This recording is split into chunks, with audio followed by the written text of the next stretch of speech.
Live, we have 4 simple rules. Number 1, we don't discuss politics, ever. Number 2, this is not a religious channel, and while you might hear people say, God bless you, or I'm going to pray for you, or I wouldn't have gotten through this without my faith, that's fine. What's not fine is to say, my God is better than your God, or here's why you're not getting into heaven. It's not going to fly. Number 3, we believe wholeheartedly if you can't control your tongue, then you can't control your life. So while on board, there's not going to be any cursing in the live chat, period. And number 4, there is no room for mean people on the lifeboat. Because we discuss very sensitive things from people's past in our group setting, we got to protect those people. The only way they feel confident and comfortable discussing those things is in an environment that is free of trolls and mean people. So if you're a mean person or you're a troll, we're going to block you for life. And if your account happens to be less than 24 hours old, we're probably a little suspicious right from the word go. Why? Well, because there are people in this world who enjoy being cruel solely for the sake of being cruel. It's not going to fly here. But if you're here because you're trying to get sober and live your best life, then you might find that the lifeboat is just that, a lifeboat. I'm Captain Tommy Scoville, and we will see you on deck.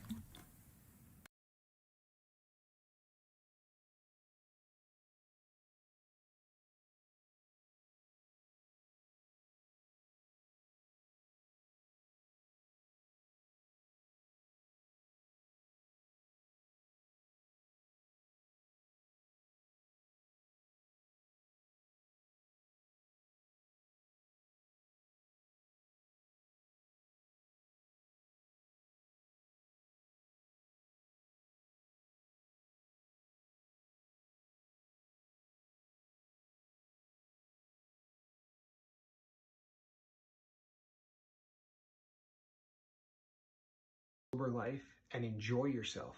You can live a sober life and be happy. So we're going to deal with addictions of all kinds here.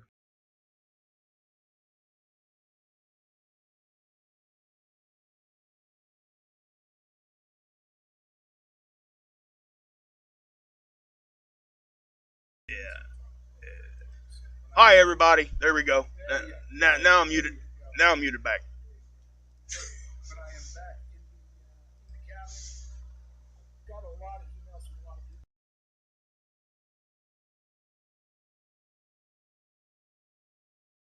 Fortunately, it's threatening rain pretty good. I'm sorry, people. Fur ball. There we go. It's threatening rain, so that really wasn't an option today. I want to thank everybody for all of the feedback that you gave myself and Mark on days of the week. And the vast majority of people who commented or emailed are saying that they'd like to see Wednesday and Thursday as the days off. So starting next week, that's what we're going to do. This week, obviously, since we had already had an abbreviated schedule, I am not going to take off tomorrow and Thursday. We already took off Monday, so we're just going to take off. Since I took off Monday, I'm probably going to take off Thursday, and then we'll go Friday, Saturday, Sunday, Monday, Tuesday, and do the Wednesday, Thursday thing from that point forward. And that will be the official schedule here on the lifeboat going forward. It's great to see names in the in the comment section that I haven't seen in a while. I got a couple of great comments, after the last show. I think it was Chi-Chi who said, that show really felt more like a family reunion. Good Lord, hold one moment, people. L.B. Loxley. Tell you what, if you've been a crew member on the lifeboat for a really long period of time, you will probably remember L.B. Loxley. In the very beginning of the boat, there was a comment made concerning dictators and how if a country has a dictator and you hate that dictator, it doesn't mean that you hate the people in that country.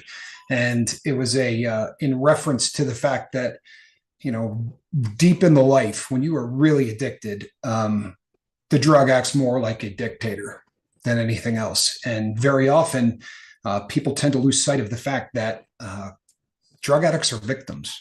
Now, I'm not getting you off the hook. I'm not getting myself off the hook, right? This is a disease of choice.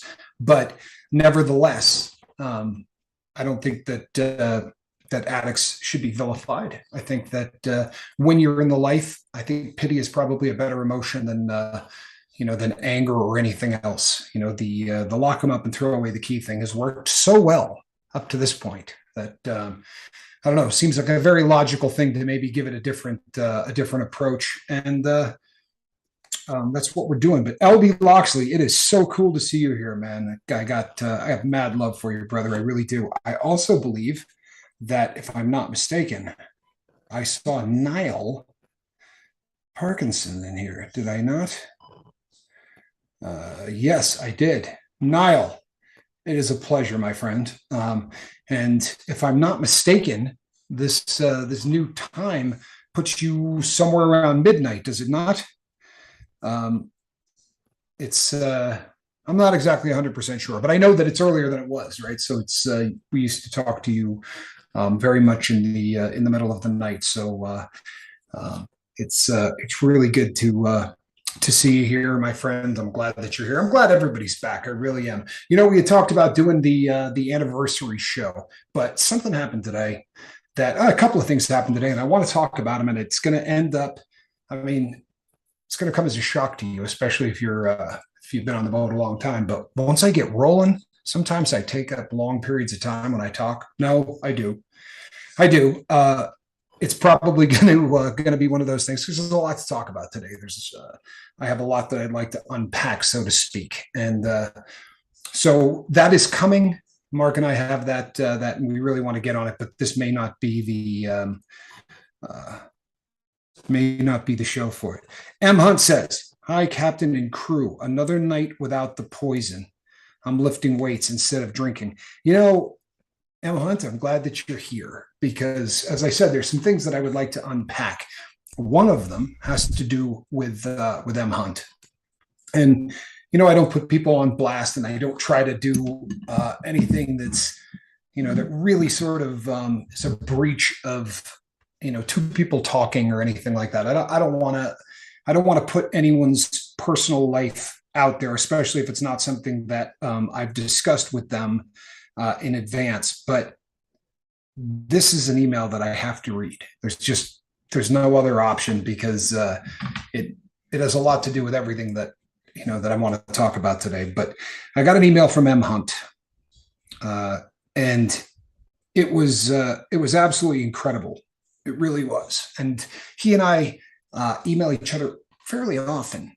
Not really long emails, not really long discussions. It's usually just sort of an update, and we sort of go back and forth that way, and which is great. He's a man of few words sometimes, and but they're always very poignant. And this one was just amazing. I got an email that said, "Life without alcohol is better than I ever dreamed it could be. I'll see you on the next show." People, we didn't close down the boat, right? We went on a hiatus, and the lifeboat never really went away. I guess I certainly thought that it might, but as it turns out, I can't live without it. I truthfully can't. So it's great to be back, but this really sort of highlighted when I got this. It's also kind of important that I got this at about 7 o'clock in the morning. Right? I didn't understand that. That's because I wasn't talking to you. The phone drives me nuts. But I got that at about 7 o'clock in the morning. And when someone is in the life drinking, you're not going to get an email at 7 o'clock in the morning that says life without alcohol is amazing, right? That's, when it's in a lot of ways, I think it's really similar to heroin addiction in that 7 o'clock in the morning is a tough time, right? That moment when you open up your eyes as an addict is one of the most vicious things that you could possibly imagine. And I'm sure it's that way with all drugs, but with drugs that have a physical dependence, on them, and alcohol is obviously one of those. It's really a tough time. And that email, people, it put a smile on my face that I can't explain. One of the things that we say a lot on the boat is that you never quit quitting, right? It's a really rare occasion, when somebody hits it out of the park on their first attempt. And I have been, super vocal about my first 2 or 3,000 attempts and the fact that, they were fruitless. And I don't know, I gave this a lot of thought when I was not doing shows every night. And there's a part of me that thinks the first time I attempted sobriety, I actually made it. Because I feel like I never really gave it a shot any of the other tries. I feel like I gave it lip service and, I BS'd everybody and to a large extent, I BS'd myself.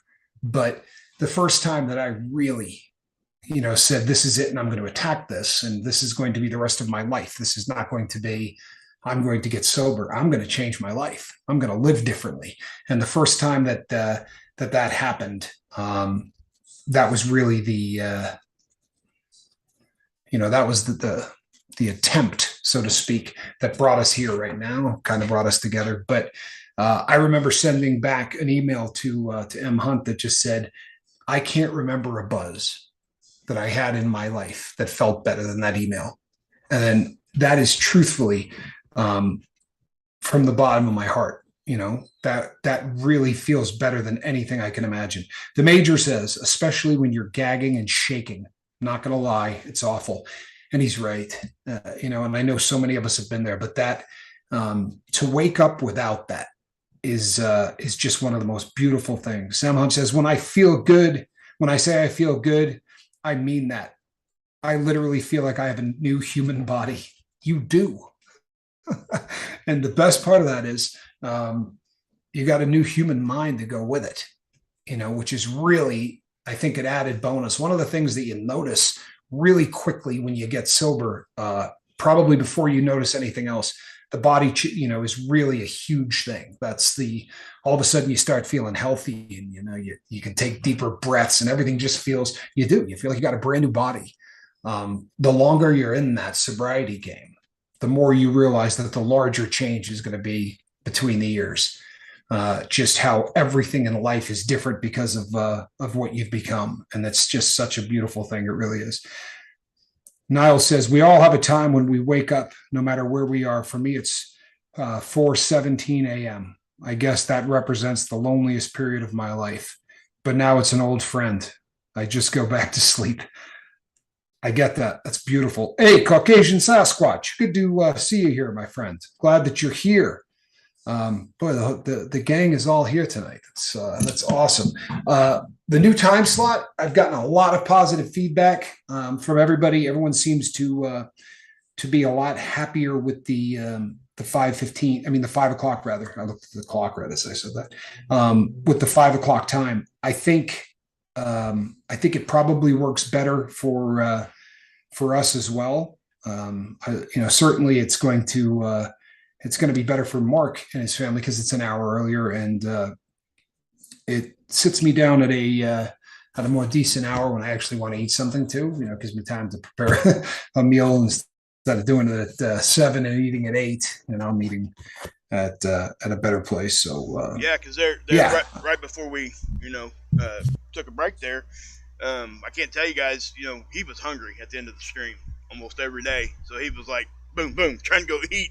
A lot of times he said they had already had food on the grill waiting on him. So, it's like, yeah, man, go. So, that time frame definitely works better for you, and it works better for me also, and I hope it works well for everybody else. I really do. Honestly, I don't believe that I've had one negative email, which leads me to believe that I'm not exactly sure how I picked that. That's 6 o'clock. I think me and you talked about that like at length, and it came down to at the beginning it was just analytics, and I think that's really what it fell onto. But for what we do, I don't think that analytic number hadn't had enough historic data on it yet to really, to really hammer down a time frame. So I hope it works out for everybody. And I think it will, and I'm glad you said that, Mark, because I think going forward now on the 2.0 or whatever we excuse me, whatever this sort of new incarnation thing gets nicknamed, whatever we banty around for that. But going forward, one of the things that I think we're probably going to share more with the crew is some of the inside baseball kind of stuff. Yeah. You know what I mean? If you're not a sports fan, that reference may go, but it's one of those references. It just means what's going on behind the scenes and things like that.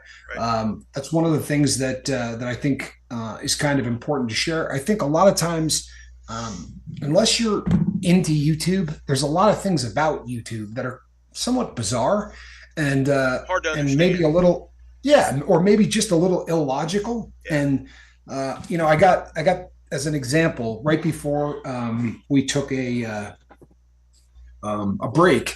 I had gotten an email from somebody that said they had made a reference basically to we had done a video that had about 500 views, I think, one of the live feeds, and the person said, it's a shame that a video that good and only about 20% of the audience watched.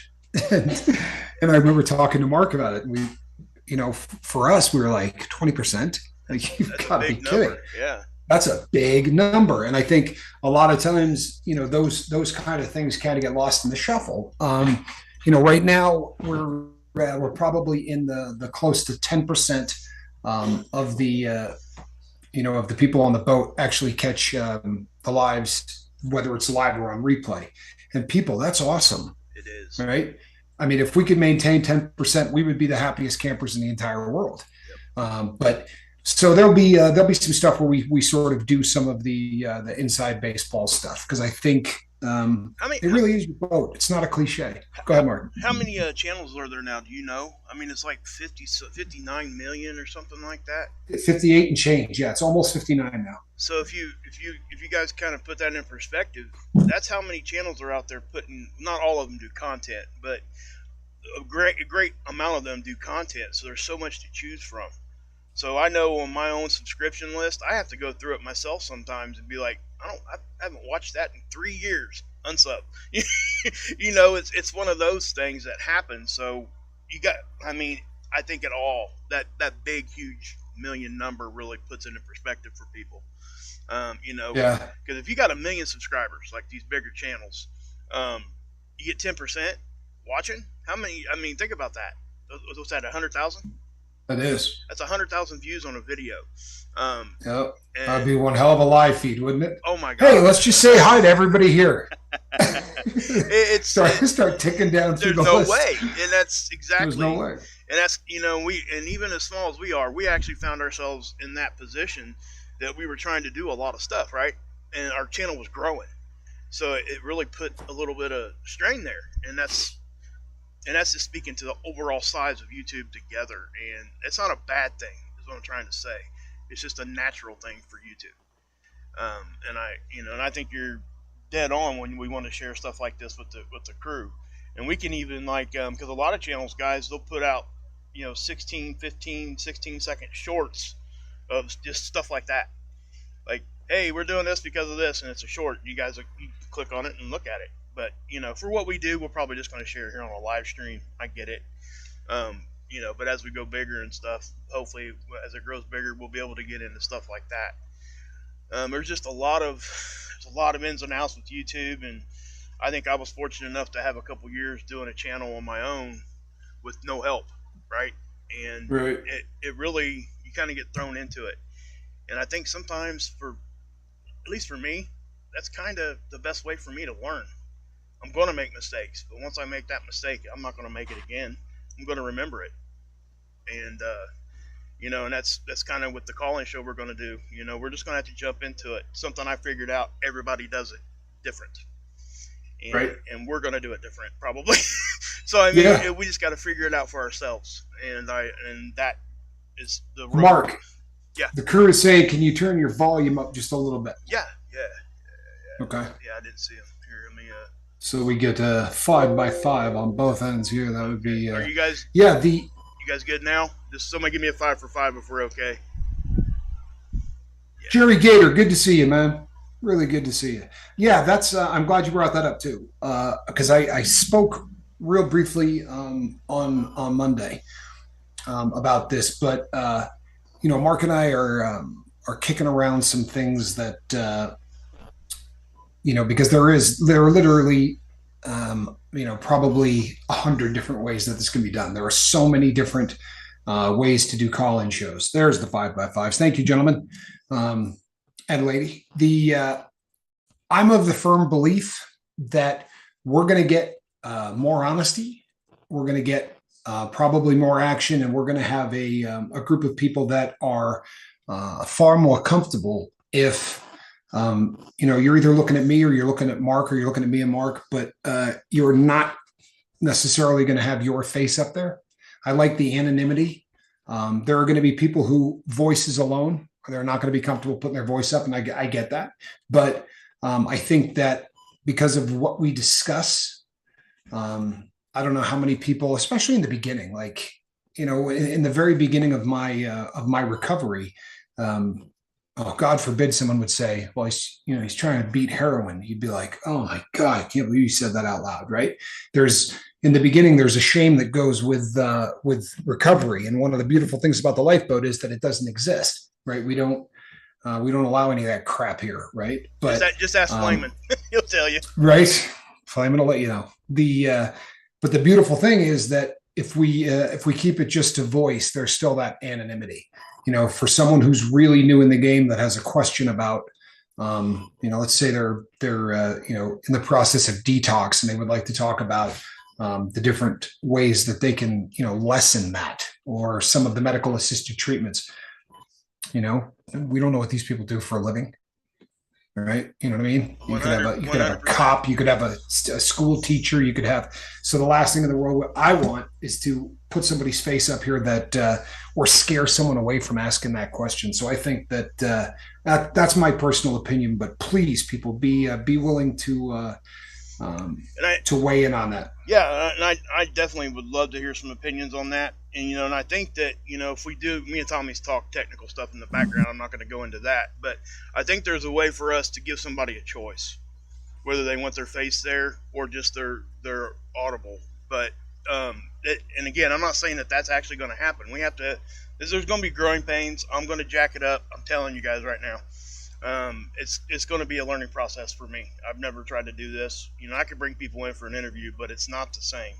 Because we don't, right. We got to work out and again, this is kind of sharing the back office stuff a little bit. There's a latency that you can actually inherit into a stream. Basically, it's a delay. So if somebody comes on here and starts talking stupid just to be an idiot, I can kill the stream or just pause the stream. Who would do such a thing? But yeah, I can pause the stream and it never hits the air. Yeah. We'll hear it. Me and Tommy will hear it. But it won't make it to YouTube. And that was one of our biggest concerns, because we didn't want somebody to come on here, share their soul with this audience, and then the next caller come in and just start hammering them. That's something that me and him really had to, get our minds right on. And I think that even no matter what we do, there's going to be those times where somebody gets through. Sorry. You just can't stop it all. It's just we're going to have to be able to move. No question. It's going to happen. Yeah, and I think our crew knows that, and I think that we didn't give them. I can't speak for you. I didn't give them enough credit that they could handle that. That's my issue. So. Oh no, I was there as well. Let me talk to Joanna W. really quickly here. This is something I just never thought I would hear myself say out loud. But I'm going to say it. She's obviously, there's somebody in Joanna's life that's she's beefing with, obviously, in a pretty big way, and apparently that person in retaliation today killed an animal because she thought that animal belonged to Joanna W. And I am just, honestly, this is not something I ever would have imagined myself saying out loud. Call the police. That is against the law, and that is one of the most reprehensible things that could happen on planet Earth. And you're going to find that they don't really put up with that trash anymore. I mean, there was a day in this country where that might not have been, considered a bad, or a really dramatic thing, like that, like it was property. But in this day and age, that is just simply not how people view this. And that person should pay for what they did. Now, the old me would have said, give me an address. and I will be happy to go visit this individual. Right. But the right thing to do is to alert the authorities on that, because that is absolutely reprehensible, and it needs to That a just stop needs to come to that. that completely breaks my heart. I hate to hear that. Me too. I'm struggling. I'm struggling really, really big with this right now That's because crazy. yeah, Wow. That just tells you, and that's what I'm trying to say, guys, and it's what we talk about here a lot. That is the state of this world, guys. It really is for a lot of people. And I'm not justifying anything. I'm not justifying what me and Tommy do or what they do. I'm just saying that there's certain things in this world that are wrong. And that's one of them. that's one of them. And Joanna said here they won't come out unless it's a dog. This was a feline. Well, then I would call the news and say, do you realize I tried to call the police on this? And apparently, a canine is worth coming out and taking a report on, but a cat is not. And let the news have a field day with that, for real. Call the fire department, Joanne. Call any of those people, because that, I mean, this is one of those things that the major says it perfectly. This makes me sick. Yeah. And I think that that's exactly what it is. So that it makes me sick. So people, I also wanted to share something else today that happened. It's kind of a big deal. I don't know that it felt like such a huge deal at the time, but after I sort of exited the building, and so while we have been gone, I think I mentioned this on Monday. I hit the mark in the federal system where I was told I could file to get off of probation. I got to that mark, which was July the 16th, which is a pretty big deal. And I was pretty excited about it. My probation officer made one of those, what do you call it? Like surprise pop-in visits, whatever, unannounced visits. And I was working on a watch. She came in, I took her around, showed her the house, did, the usual routine. And Joanna, don't ever say sorry for bringing things here that upset people. That's part of what we do. Right? There's a lot of stuff that we're going to talk about that's going to upset one another, but you can't be there for somebody if they can't talk to you. So don't do that. We're better than that. All right. Don't worry about that. We're upset at her, not at what you said. So don't misunderstand those in any way. M. Hunt says, my 4 cats are my children. I get it. Knew there was another reason I loved you. Put that on the list. Big cat fan myself. But so the probation officer comes in and I said, hey, I would like to talk about the process of getting off paper, because, my previous officer told me to get to the 16th of July, and, I was good to go. And this Thursday, I'm going to get my passport, start all the paperwork for that, because I was planning a trip to Switzerland, which of course would film during, and go over there and look at all of the great watch establishments in the world and try to bring back a suitcase full without paying any duty. That's the goal anyway. And my probation officer said, that doesn't fly. And I said, how's that? And she said, he misinformed you. Your previous probation officer misinformed you. And the earliest cutoff date that you could have to file for that would be the 17th of December. And this is very, very common, unfortunately, in dealing with the federal government when you are a ward of their, when they have to babysit you. This is something that happens quite often. The goalpost just continues to move, right? You think that you're almost there, and then, oops, psych, bring us another half year. And, they say these things as if, we'll do it next week. No, we'll do it at Christmas. That's a much longer time frame. And of course, it's always the same. You've done everything right. You've been the perfect probationer. Continue that until December. And I'm not worried about it, because I don't know how the hell I would screw up. You know what I mean? Like, there's nothing, I pay taxes. I stay sober. I don't know. Honestly, I guess speeding tickets or something like that, maybe, but there's just nothing there. However, as I told you guys, I don't take drug tests anymore. They had suspended me having to take drug tests about 3 or 4 months ago. So now they're only randoms. Now they'll just call you out of the blue and say, you need to be here in 15 minutes to pee in a cup, which is fine too, but it's a lot more convenient that I don't have to go, and call that number every day. This is really a much better setup. And that, I just got to get to December, right? No big deal. She also said, I don't think you need to go to drug treatment anymore.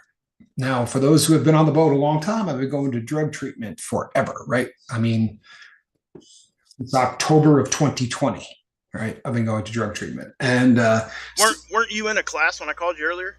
I'm pretty I sure. was, Yeah. I was, I was actually in my discharge session. Mark called me today about 1:30 or so my time, and I was in the process of being discharged from probation. I no longer have to do this, which I mean that was again didn't seem like a really big deal at the moment. It was just okay, I'm done, and then I went out to pay my last monthly payment or whatever, and they made a really huge deal of this. Like they all come out and yell congratulations, and I got a little invite to a almost like a graduation ceremony that will be taking place in September. And I thought to myself, nah, I'm not going to go. You know, I don't see me going to one of these, right? And my counselor, who's a great girl, really a smart girl, really nice person, but she said to me, I said, I don't know that I would want to go to this. She goes, do you know who go to these things? I said, I would imagine the graduates and maybe their family. She said, judges and prosecutors. They invite all of the local judges and prosecutors so that these people have an opportunity to come and see very oftentimes the people who they sent away doing considerably better. And I thought to myself, oh, I'm going to this. She said, you have a right to invite as many people as you'd like. Well, I'm going to write a letter to this judge who will be making the decision in December to let me off of probation or not, so that he would have the opportunity to come out and talk to someone who said, this guy's done nothing wrong, right? In the entire time that I dealt with him, I never missed a drug class. It was just, so far this is, but it hit me on the way home that I don't think I've ever finished a drug program, right? I've been in, I don't know how many of them, right? But I don't think I ever got a successful attaboy, on any of them. And I think you guys can probably remember just how many times I said, yeah, I've only got another week of this, or I only got another month of this, and they just keep moving the damn, the damn goalposts just continue to get moved. But it is official. Like today I signed all of my discharge papers. That's awesome. LB Loxley says it's 1:32 a.m. here, so I will have to go and get some sleep. So I will love you and leave you. Love you all. So great to see you here again, Tommy. Good night. Thank you, LB Loxley. LB left a really beautiful message while we were on vacation, and it was awesome. Yeah. And a good comment too. Niall says, I understand your reluctance going to these things. It's almost like you are being permitted to rejoin the human race. There really is something to that, isn't there? I mean, I like the idea that, that they would like to say, congratulations, you did this, but that really is the feeling almost, you know what I mean? Like it's sort of that, welcome back. But, after as much time as I've put in, I don't even know if it's. Go ahead. Let me ask you this. So this is it's a serious question. Did you get anything out of all that? I mean, going through that stuff. Yeah, absolutely. But okay. I think that the reason that I did, and you know what, I should probably answer that better and say that over the course of those years, I went through 4 counselors, not because I had problems with any of them, but because they don't seem to last very long. Right. Very oftentimes they quit or they get fired. So I went through 4 of these, and to be really honest with you, 3 of them were worthless. And then if you happen to be watching and you're one of them, I'm not sorry about that. If you happen to be watching and your name is Tiffany, Tiffany was excellent. Honestly, Tiffany, she wasn't overbearing. A lot of them are. She took a look at everything that was going on in my life and sort of approached it from the, you're doing great. Is there anything that, we can do to facilitate or to help you doing better? Which was bizarre because normally you get in there and they start at, Jump Street. And then the next person comes in and you start at Jump Street. And it's like, you never really get to the, the part of the education or the rehab where you're talking about nuts and bolts living from day to day stuff. The stuff that can And really help you. right, Yeah. Tiffany was wise enough to realize that, at 52 years old, with a 30-year drug history, I've done all of that Jump Street crap 500,000 times. And she also went to bat for me because, they want you doing 30 meetings a month. And, she literally went to bat with the PO and just said, this guy does 30 meetings a month, Every right? night. But he runs them, right? Yep. Every single night. And in the past, you tell a probation officer, counselor, something like that, and they go, wow, that's awesome. Keep that up. And you need to do 30 meetings a month. It's like they don't listen to anything you say. Wow. And, she sort of took the time to really find out where I was at, asked me a lot of questions about rehabilitation and what my thoughts were, and, asked a lot about the lifeboat, like really got involved. And yeah, so I think a lot of times after going there, the things that she and I would talk about would very often end up on the boat. Right. So she was, she was a big help, Mark. And that's a good question because and it's not one anyone else has asked, by the way. But I would think, and correct me if I'm wrong, Tommy, that I know you've been in outpatient programs without being involved with the law. Also, I would think yes. I would think that is actually a little different because they're there because they want to be. You know what I mean? You're there because you pretty much want to be. Well, not necessarily want to be, but you're there to try to get help. You're not there. You're not being forced by the law to be there. For most cases, anyway. I just noticed it's a very different thing. Yeah, and even in that setting that because I was in that setting, I still am. I do group once a week, and you get different counselors, and you definitely once you're around for a minute, and I know you can peg them right away. So can I. It's when somebody's actually there going to try to help you. And I hate to say this, but sometimes you have to overindulge these guys to let them understand that you're there for the right reason. And I hate to put it that way. No, it sucks to have right. to do that, but you sometimes have to.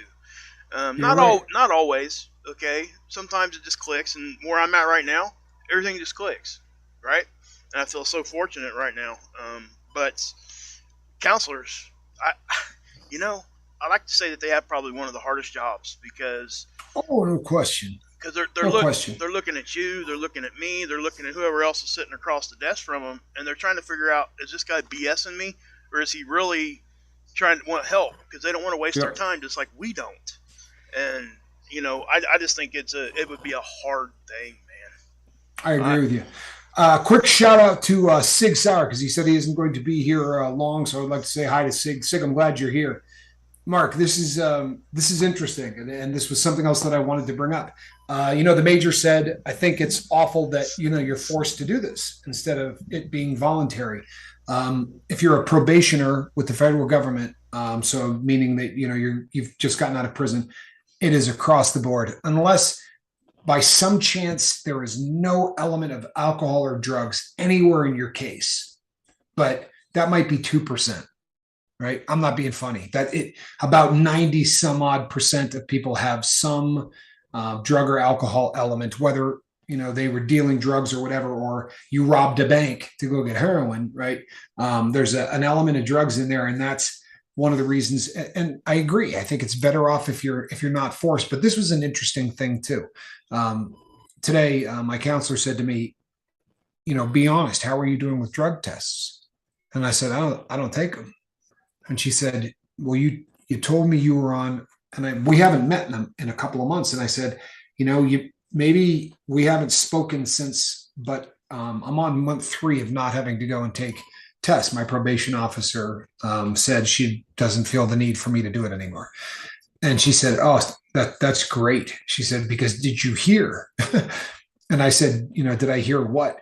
Apparently, the place that does the drug testing, they sold their business, right? So it was a husband and wife team, really nice people too, but it was a husband and wife team, and they sold their business to somebody else. When they did, the new people brought in their own computer system, yada, yada. So they had to enter all of the people into the new computer system. So for, I don't know how long, a couple of months, maybe 3 months, the people there who are on federal probation aren't getting drug tested. Like you go to call in and you're not in the computer yet, so it's not generating, your number that comes up, right? And this is tough because a lot of times when someone is just getting out of prison, and let's say you've been down 5 or 6 years and your drug of choice was crack, right, or something like that, you didn't have an option to do that in prison. Right. There are drugs in prison, heroin's there, but there's a lot of people whose drug of choice is you're not seeing a lot of crack smoking in prison. Right. So now all of a sudden you're out and you have, that hammer hanging over your head, right? That sword of Damocles that could drop on you at any second is one of the things that very often keep people on the straight and narrow. So, and we talk all the time here on the boat about structure, right? When you first quit, you have to build that structure in your life yourself, right? For some people, the federal government steps in and does it for you. Now, I'm not like, the major said, it's unfortunate, that this has to go down that way. But I think a lot of times, believe it or not, having a foot on your neck, for a year, people actually have come through that and decided to be a sober person because they were so terrified that they didn't want to go back to prison. The next thing you know, they're living, a sober life. But she said the number of relapses when this phone system went down, right? Because she counsels these people. She said the number of relapses was staggering, staggering. The numbers of people who all of a sudden, hey, it's open season. We go do whatever we want. They're not testing anybody. And then boom, now you call in and everybody gets called. You need to come down, and so many of these people got caught. And this isn't like the state where you get that 3 strikes thing. More often than not, you get 1 strike, right? You fail a drug test, you're at least going to jail, where you'll probably do 30 or 40 days waiting to go in front of the judge and tell him your story, at which time the judge will either give you another shot at probation or they'll send you to prison. And the crazy thing, people, is let's say he says, no, I don't, you're going back. If you go back, when you get out, your probation starts over, right? From day one. So there are horror stories of people who had, 3 years on probation who have gone back to prison 6, 7, 8 times only to get out and have 3 years of probation, because the judge can just restart it every single time. So I don't know, it's kind of heartbreaking, but it's an interesting study, because the best case scenario is that you quit because you want to quit, right? That those are the people who seem to, that's why you always hear the cliche: if you don't do it for yourself, you're not going to, it'll never last. Or if you're not ready to quit, right? Right. I mean, there's something to that, right? Because if you are doing it for someone else, as soon as that safety net was gone, as soon as there was no longer anybody there to say, we're testing you, right? You're going to get 4 of these a week, right? Or at least 21 a month. Without that hanging over their head, a lot of people immediately. You can definitely understand why that happens. Sure. I mean, it's people that aren't even in the life. So what we were doing can understand that. Because you can apply that to anything. Mom and dad let you off the grounding for the weekend for a test, and then you go screw something else up. That kind of a thing.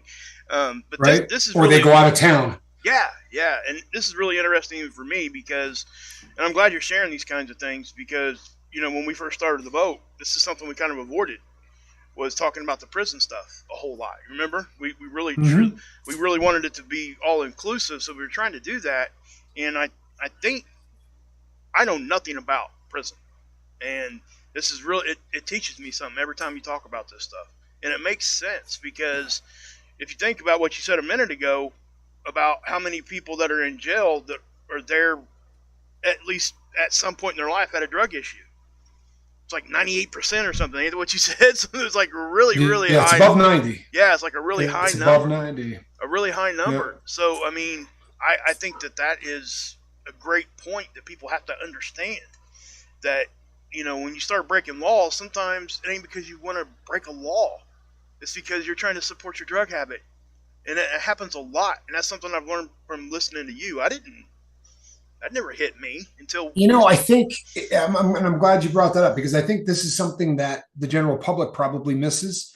We watch so many movies, and I'm not trying to say we're a dumb society, and by society I mean the world, not you. I'm not talking about America, but there is something, that what we see in movies and on TV greatly affect us. It shapes our opinion of things, and very often when we see a bad guy, right, in a movie, he's committing crime so that he can get rich, right, and it's all about making a ton of money. It's all about, they in the movies, they always have great cars, right? They've got all of these things. The bank robbers, they go in with, automatic weapons, and there's 7 of them, and they lay everybody down, and they're going to the vault. About 99 out of 100 bank robberies are somebody that walks in and just says to the teller, "Give me all the money," and then walks out. There's none of that. When you're convicted of this, quite often, someone will say, "Wait, you robbed banks?" Yeah. So you went in there, run it? No, you know what I mean? Like but there's movies have done, and movies have done the same thing with prison. If you watch a prison movie, you get the idea that you're either getting stabbed or raped, right? Like that's because that's really all you see in every prison movie, right? It's the most violent thing in the entire world. And I'm not going to tell you that prison is not, that it's not dangerous or that it's not violent, because it is. But the vast majority of the time, it's just boring, right? Yeah. You're sitting around with absolutely nothing going on, and that can happen for 2 weeks. And then there will be 6 minutes of terror. And what drives people insane in there is the gaps between that terror, right? If it was terror all day, every day, you could, the human being can become accustomed to anything. What's difficult is not knowing when that terror is coming, right? And the longer you're in there, like I remember when I first got to prison, and you're a rookie, or they use the term fish, right? You're brand new, you don't know what's going on. And I remember sitting in a chow hall, and the guy said to me, "Hey, get up, we're leaving." And I'm like, "Man, I haven't eaten half of this." He's like, "Dude, we're leaving." And I was like, "All right." We lived in the same unit. So I just sort of followed him. And by the time I was handing my tray in, 2 groups of guys were stabbing each other. And when we got outside, I was like, how did you know that was coming? Like, those guys? He's like, "No, man, you couldn't feel that." And, I thought, this poor guy's, he's been down forever. But within a year, you just know, like all of a sudden it starts getting a little too quiet. You know what I mean? Like there's not any chatter going on, and you're like, oh crap. But it really is. It's not something I love talking about, and it's not because I'm ashamed. I mean, I'm not proud to have been to prison, I assure you. But it's the reason that I don't talk about it is because it's not an embarrassment thing. It's nothing like that. It's just that the last thing in the world I want is to glorify it in any level. Like, as crazy as this is going to sound, and I know that there's a lot of people, especially in other countries, who are going to go, "You got to be kidding me." But there is a culture of people in this country, and it's a decent sized culture of people in this country who think it's cool. Yeah. Yeah. Right? Yeah, like 100. Musicians, but there are musicians out there that like you're not taken seriously if you don't have a prison sentence under your belt. And the last thing in the world I want to do is end up in the algorithm in any way, shape, or form, giving anybody the kind of insight where they, I want it to always come across as awful as it is, but I don't want to become one of those, horror story things where, I come on here and tell you about watching guys get, killed in prison. And I saw that. Nobody doesn't, Like you, I guess the way I'm getting it is like you don't really want to influence a teenager or a young adult that might be thinking that it's a glorious thing to do, and you come on here and tell a story, and they're like, "Yeah, I want to do that," because they think it's going to be cool. I get that, right? 100% get that, and it's and I don't think probably a lot of us in here wouldn't even think about that. That's an awesome point. And something else, guys. Sometimes when we go through hard stuff, sometimes it's not healthy to look back on that kind of stuff.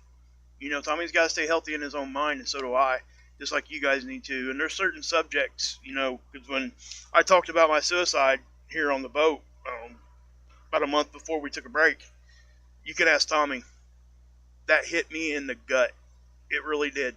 Days. I was messed up in my head for like a week. It Yeah, was. it really went on. I was absolutely concerned about you. Well, I wasn't going back and thinking to all that, but Right. it messed me up in a way that I didn't think it was going to, and that's what messed me up so bad. It's because I didn't think I could get to that point in what I was thinking again, and so that lets me know that where I'm at in that kind of a topic. So if I, and I'm not afraid to address that again because I will. I promise you I will because it helps people. But I will definitely I'll know in my own head what I'm saying, what I'm doing, those kinds of things. Because if I just come out and start talking about it, I was hitting on stuff, I guess subconsciously, because I didn't even know it was happening until like a day or two later. And Tommy was like, "Man, you okay?" Yeah. I can see, because you're looking at me. You guys can't see me, but Tommy's looking at me. And when I was talking about certain stuff during that interview, I guess my facial expressions and stuff were just like, Yeah, lost all the color in your face. It was pretty heavy. This is another good example right here. Fiona said jail/prison is not cool, right? And Miss B says no, it is not fee, but certain people need to stay there. And this is another thing, that whenever I start bringing prison up, there's also sort of like a sociological kind of an element to this because very oftentimes we have really tried to kind of stay the middle of the road on all things, and there is a group of people out there who are of the firm belief that, lock them up, throw away the kitty, right? The more time that somebody spends in there, the better a chance they have of not going back because it's really going to get their attention. And the truth of the matter is I have watched individuals go to prison who were as square as you can possibly imagine, right? And when you tell these stories, I get people who go, well, if the guy wasn't breaking the law, like you just don't end up in prison. But the truth of the matter is you can just end up in prison, right? I knew a guy that drove this is and before you hear stories from people and you go, whatever, right? Sure. But in prison, you're expected to hand somebody your paperwork with your story, right? What are you in here for? Well, this is what I'm in here for, and here's my case. And you hand it to them, and they can read the discovery and everything else. This guy drove a friend of his to probation, state probation.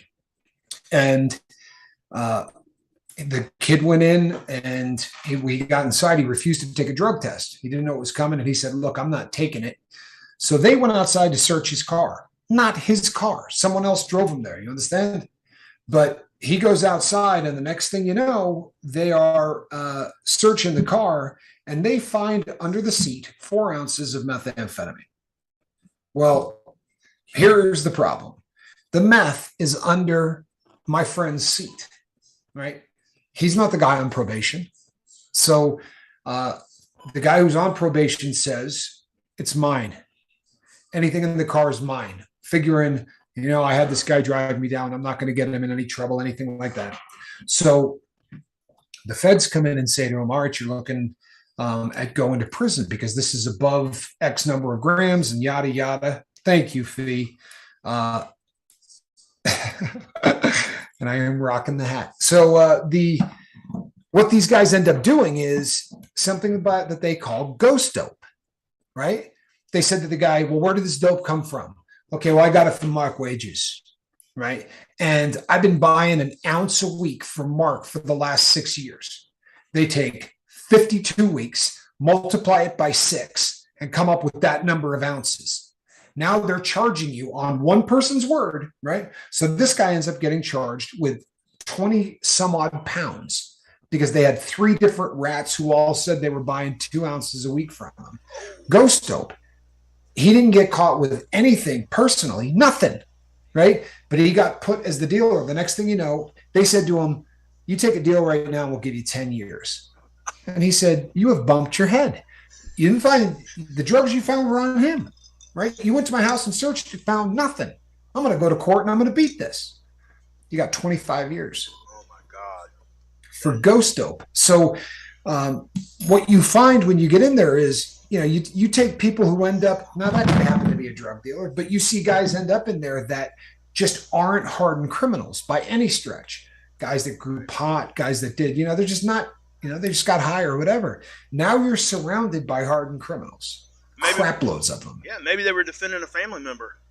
All kinds of crazy stuff like that happens. I mean, for real, crazy stuff. I had a friend that I was in with, and the guy said to him, hey, we're going to pick up heroin tonight, and right now I don't have wheels. If you drive, I'll give you 5 grams. Guy's a heroin addict. 5 grams? He said, how far do I got to drive? Yeah. Right? The guy said, it's an hour. It's only a 1 hour trip. He said, oh, yeah, forget it. I'm your guy. Yeah. He drives in 1 hour, crosses the state line, becomes a federal offense. He picks the dope up. He brings it back. He goes home and goes to bed. Right? 4 days later, the police come and arrest him. That dope that came into town, the guy goes and sells it. And the first person he sells it to is a 17-year-old girl who shoots it, overdoses, and dies. Oh, no. My friend gets charged with accessory for murder because he drove the car that brought them there. Wow. That's almost like the butterfly. Stay busy, little steps. Yeah, stay busy, little steps. And most of all, keep good people around you from all of us. Sig, thank you so much, man. That's really generous, Sig. It really is. And it's a beautiful message. He's absolutely right. Hey, Pamela, if you surround yourself with good people, you're set. Hey, Pamela Swan. Good to see you, girl. Yeah, it is good to see you. Yeah, Jeff was in here earlier. He's, I guess, first time here. Said he was struggling trying to come off of heroin. Just didn't know if you've seen that. There's only a couple comments there, but yeah. There's Jeff. Hey, Jeff, if you're struggling trying to come off of heroin, please reach out to me, Captain Tommy Scoville at gmail.com. Right? Captain Tommy Scoville at gmail.com. Jeff, that is right in my wheelhouse, right? That was, that's my drug of choice, previous drug of choice. And I definitely could assist you with that. And that's why we're here. So it's in the description box too, Jeff. Yeah. Emails are there. There's also, if you find yourself getting into a bad way, please call the hotline numbers there in the bottom right. If you can't find somebody, you got to get somebody. Can you also tell him in the Dropbox he can find out the lifeboat over on Facebook? Yep. Which is an easy way to get a hold of a lot of people who are always there, ready to help. Thank you, Charlie, too, for putting that up there. But Jeff, I'd love to speak to you, man. I really would. This is why we're here. Yep. Right, for real. All right, people. Tomorrow night is Wednesday, and we'll be back. Same bat time, same bat channel. Boy, that time went by fast, didn't it? Yeah, it did. Huh? It did. That's what a little vacation will do for you. Thanks, everybody. Thanks for being the crew and for not going anywhere. You guys are great. And I don't know about you, man, but it just feels right, doesn't it? Oh, man. Yeah, for really sure. Does. For sure. All right, everybody. I am Captain Tommy Scoville on the other side of the glass. Mark Wages. And this is a fat cat who is overgrowing her basket. All right. Good night, everybody. God bless.